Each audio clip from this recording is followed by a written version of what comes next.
and I'm sitting here. I woke up here and I'm sitting here like this, my legs crossed. My boot's gone. Okay, my boot is, I'm missing a boot, dude. I had the most thorns in the heel of my foot I've ever had, dude. I mean, times 10. I had like probably 100 spiny thorns in the bottom of my foot. So then I'm like, you know, just wobbling through the woods. I still got, you know, the sleep medicine on me and everything. And I started encountering people that I knew. Okay, I'd see them in the distance and they'd go, Will, over here. And I'd be like, oh, hey, what's up, Saltmarsh? Like my friend that I've been firefighting with. Hey, what's up? You know, then we just walk and talk together, you know, and he'd be like, you know, hey, what are you doing? Hey, how's everything going? I'd be like, oh, you know, and they're just like really relaxing and really peaceful conversation, you know. They're not saying anything that's like upsetting to me or anything, you know. And then I would leave one and I would see another, you know, and he'd be like, hey, see you later, man. I'm glad you're okay, you know. And you know what it was? Okay, because I met person after person after person, almost everybody in my family I met by the time I got to the road. And they're basically almost like taking me by the hand and giving me to another. And they're leaving me after that. There's angels in familiar clothing. Because I was walking at that point, and this was not a dream. I was walking. Would you say they're angels in what? In familiar clothing. So as yeah, it says angels can appear as men. Yeah. Right. It says that some don't forget to entertain strangers, for in so doing some have entertained angels unaware.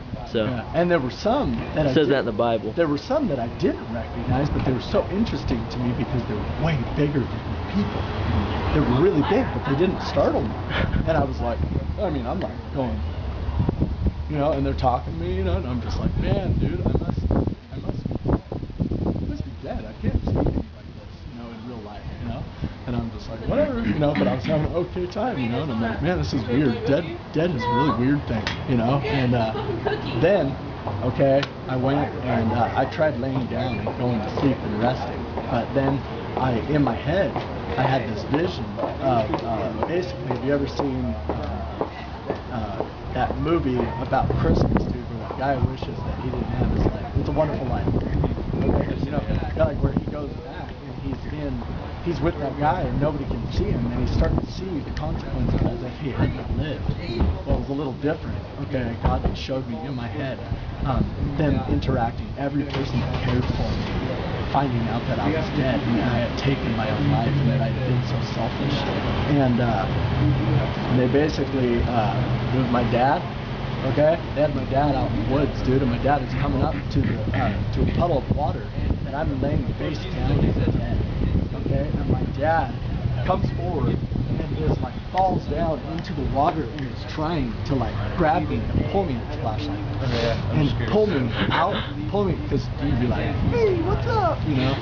But anyways, he's trying to pull me out of the water and he's going, guys, please just help him, please just do something, it's my son. You know, we'll have a Katie night sometime. and I'm just like, I'm like, you know, heartbroken, and I'm crying like in my spirit, you know, like, gosh, why did I do this, you know. And then next to my mom, they go, and the officers telling my mom that I'm dead, you know, your son took his own life, you know. And my mom fell down in the doorway of her house and just started pulling her hair out and was like, how could you do this to us? You know, why could you do this? You know, and I'm just like, Mom, I'm sorry, you know.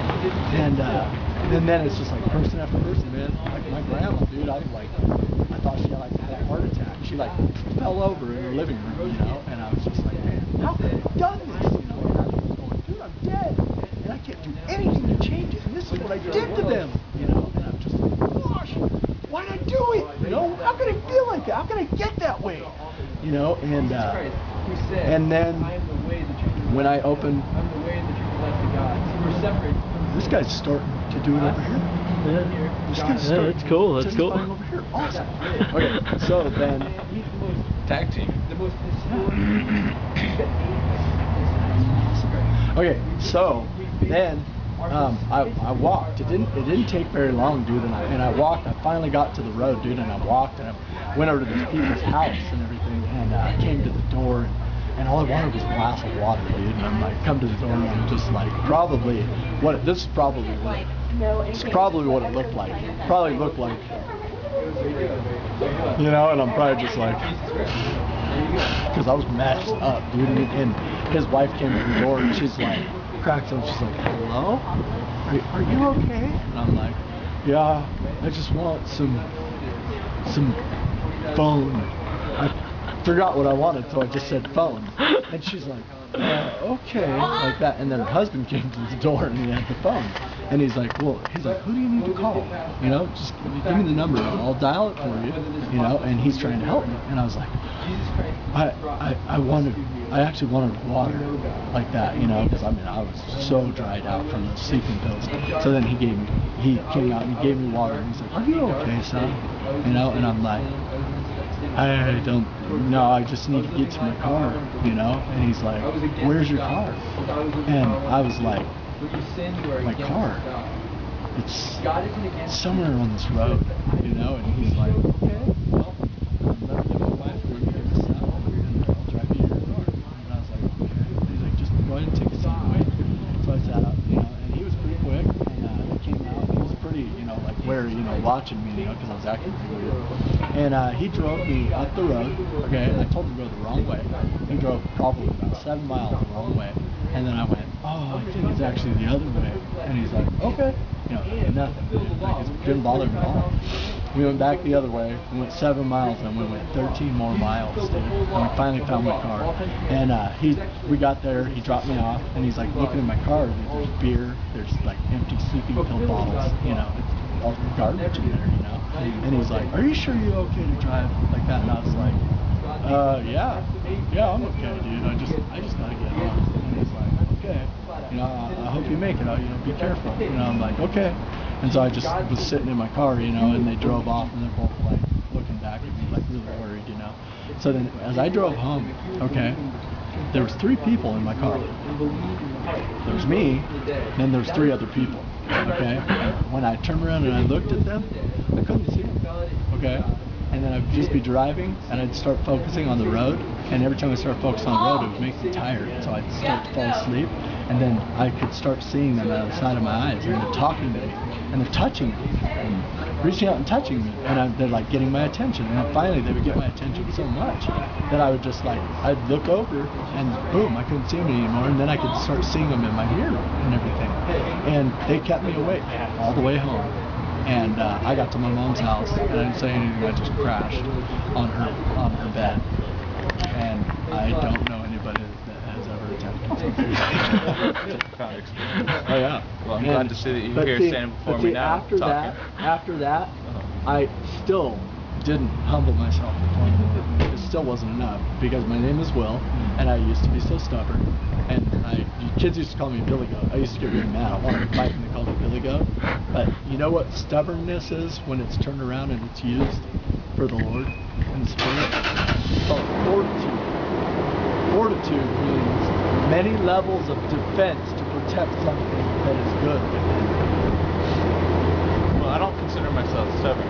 And I like your story a lot. Yeah. And I have no doubt that it has a lot of implications in your life and your interpretation but what of I'm it. saying, It's very unique. But what I'm saying is, the Lord can do amazing things. You don't have to try to kill yourself. And I'm open to that. Yeah, Lord doesn't have to. You don't got to try to kill yourself. Yeah, don't I do really it. hope that you don't. Hey, It crosses my mind very rarely. kids at home, please don't do what I did. Okay? Yeah, because if God appoints you to kill yourself and you do die, you go to hell. So Yes, there's no this is repentance. true. But He raised me up out of the pit. I mean, and I ain't. And joking. don't test God. Right. Don't And test God. Hey, I'm. He's a big fool. I'm violator of that rule #1. Okay, I'm the big whammy idiot. But it just goes to prove that it is not of him who wills, nor of he who runs, but of God who shows mercy. I don't think it's working anywhere. Is it on? I don't think Yeah, it is. The Lord kills and makes alive. The Lord kills and makes alive. He brings down to the grave and he brings up, and there's none who can deliver from